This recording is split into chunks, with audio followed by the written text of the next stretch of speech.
Hello everybody, this is Gzilla 2010 once again, coming at you with another quick collection video. Today I just want to show off my Goosebumps book and media collection. I've got quite a few different Goosebumps stuff to talk about here. Goosebumps is one of my favorite little media corners of the world, so I thought I'd just kind of take a look and show you what I got. Goosebumps has been something that's been around my life for quite a long time. When I was a very, very young child, I saw some of the Goosebumps covers. Some of them were purchased for me. I saw some at libraries. They both terrified me and gave me nightmares, but also kind of fascinated me at the same time. So after I was brave enough, at the ripe age of like 6 or 7 years old, I ended up going back and reading the books and enjoyed them quite a lot. As an adult, I really mostly appreciate them for their nostalgic value, as well as like the incredible artwork that they have. I really think it's an awesome series, especially for kids wanting to get into something kind of scary, but it's not too scary, nothing real or super tangible in these stories, just a lot of like fun fantasy horror, which is really exciting. Talk about the collection here, kind of just start off with the books for now. So starting here is where we get into like the main portion of the collection, which is the Goosebumps original series. There's 62 books in the original Goosebumps series. I don't have all of them. I think I'm missing 5 total.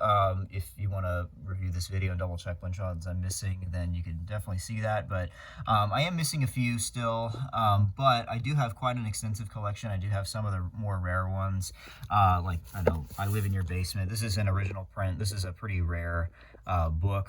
Very cool artwork, again, one of my favorites. But otherwise, the original series is definitely the one that I'm kind of most attached to, the most sentimental for, especially with the original cover designs and binding there. Super interesting stuff. We gotta love all of the different arts and variants that these books have to offer. Briefly, just to take a look at the original series, these are some of my favorites as far as the art and stories go. Just a lot of, again, all of the illustrations are absolutely amazing by Tim Jacobus.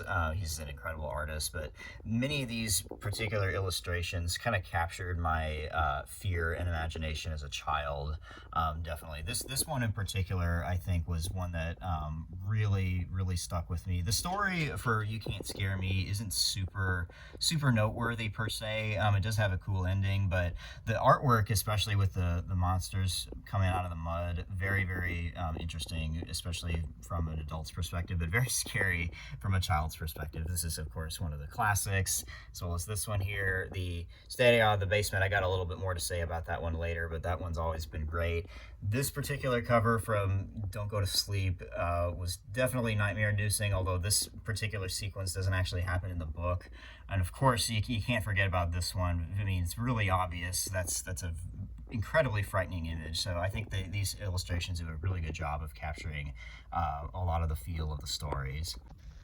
Moving away from the original series, over here I've got the kind of a collection of other books that came out. It's sort of like a jumbled collection here. I don't really have a ton of books in these other series, but I've got the Tales to Give You Goosebumps series. I've gotten most of those books. I'm missing one, I think. I've got a variant of 2 there, slightly different looking one. I've got a few of the Give Yourself Goosebumps books.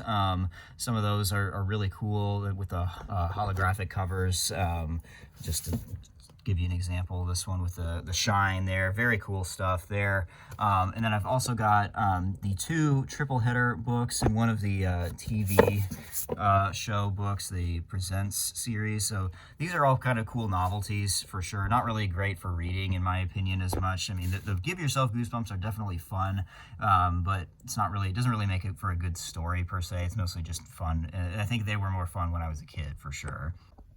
Moving to the top shelf, I've got a collection of the Series 2000 books.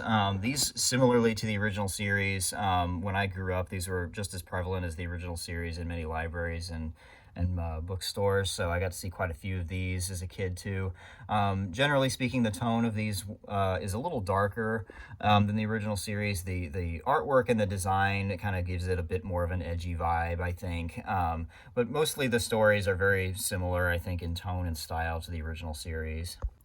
Just like with the original series, I definitely don't have all of the books here. There's only 25 total of these Series 2000 books, but I am missing several of those. But the ones that I do have, these are the ones that I remember the most when I was young.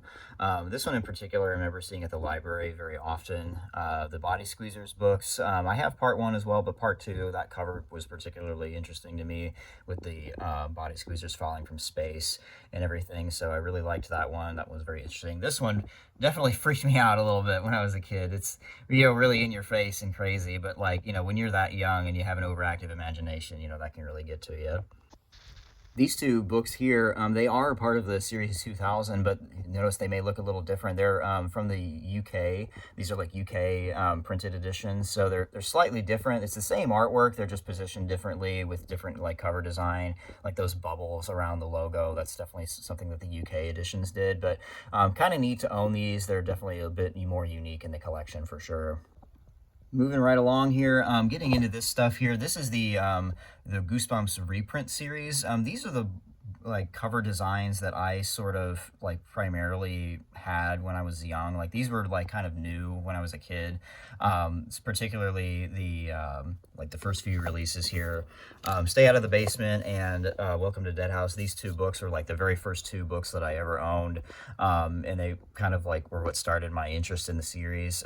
But initially, at least, this cover of Stay Out of the Basement, this is a redrawn cover by Tim Jacobus, the artist for the rest of the series, the majority of the series. The original cover is drawn by another artist named Jim Thiessen, I believe, but this was a reprinted edition of the book, and obviously the art is brand new. It's a little bit more, I guess, obvious as to what's going on in the story instead of just the plant hand, but didn't matter to me when I was about 5. This cover just absolutely horrified me. It gave me nightmares for months. All I did was look at the cover, read the blurb on the back here, and that was enough for me. I didn't read the book for probably like a year after I got these or more.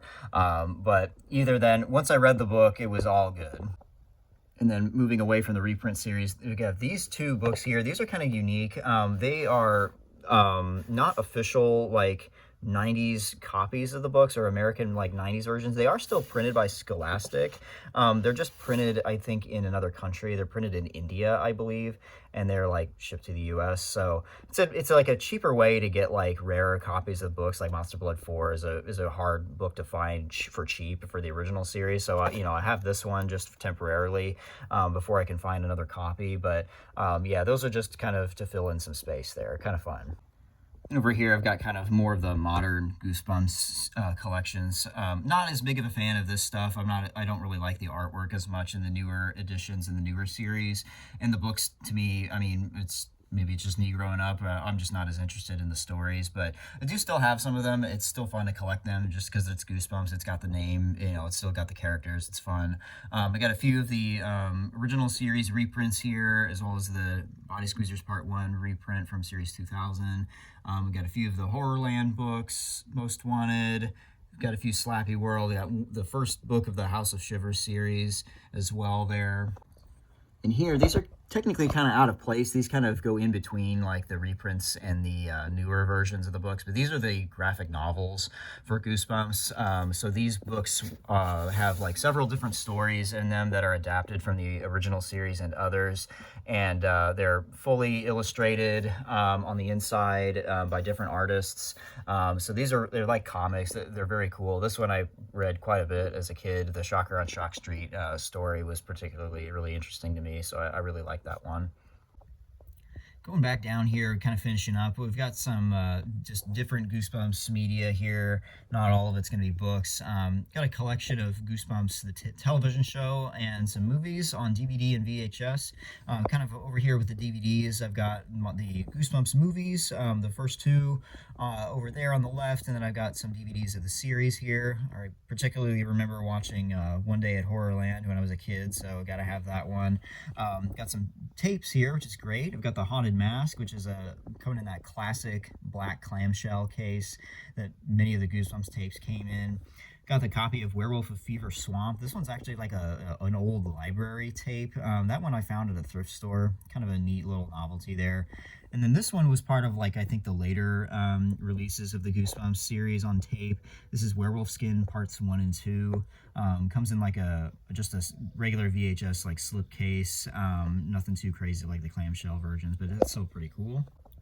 And here I got a few other little random things. These are R.L. Stine books that are not Goosebumps. So there's like a copy of this book called The Nightmare Room, The Beast, which is about the Beast roller coaster and the ghosts on it. One of the Ghosts of Fear Street, The Babysitter, and The Hitchhiker. Those I haven't read, but I think they'll be pretty interesting to check out.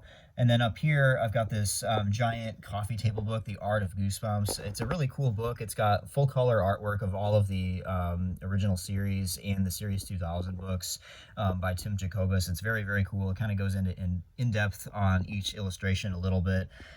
This is really cool. And then I've got that DS game for Goosebumps Horrorland. I did play that quite a bit as a kid too.